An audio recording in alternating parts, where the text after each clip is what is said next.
Se você olhar o contexto do capítulo 8, existe uma desconfiança por parte de quem é da família dele. Todo o contexto desse capítulo é uma espécie de metalinguagem da própria vinda dele durante esse período milenar. Ou seja, ele teve que, de certa forma, não falar, ele teve que guardar esse segredo, ele teve que esconder esse segredo de alguma forma, e você vê dentro do contexto da própria história dele, de modo geral, é exatamente assim que acontece.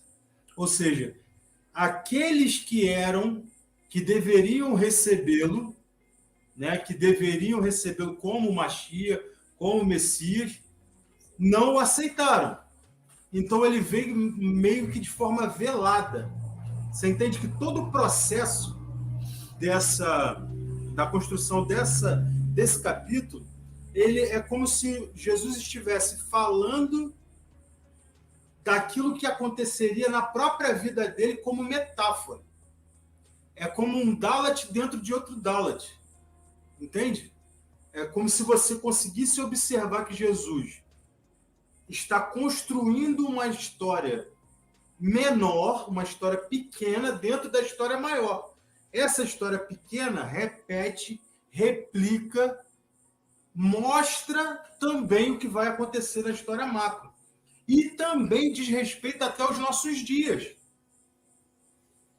Tudo que está acontecendo nesse capítulo 8 é como se fosse uma construção, primeiro micro, depois ela vai crescendo, crescendo, crescendo, até chegar aos nossos dias atuais. Entende? Então Jesus tem essa capacidade quântica. Eu lembro de ter conversado aqui com vocês algumas vezes sobre isso, de como Jesus tinha domínio total de tudo aquilo que ele estava fazendo e tudo aquilo que estava acontecendo à sua volta. Então é como se ele fosse um artista plástico. Ele vai desenhando os contextos de maneira que ele vai assinando toda a construção dele até os nossos dias. É como se Jesus estivesse na beira de um lago e jogasse uma pedrinha no lago. Lá onde caiu a pedra, surge a primeira onda. Só que essa primeira onda ela vai crescendo, crescendo, crescendo, crescendo, crescendo, crescendo, até que todo o lago esteja totalmente formado por ondas, né? Então, aqui, nesse capítulo 8, para a gente contextualizar e entender, é que Jesus ele tem total domínio de tudo que está acontecendo. Tanto dentro da matéria, quanto em relação ao tempo, quanto em relação a com quem ele está falando, como que ele se comporta. Vocês entendem isso? Então, é uma maneira que João mostra para a gente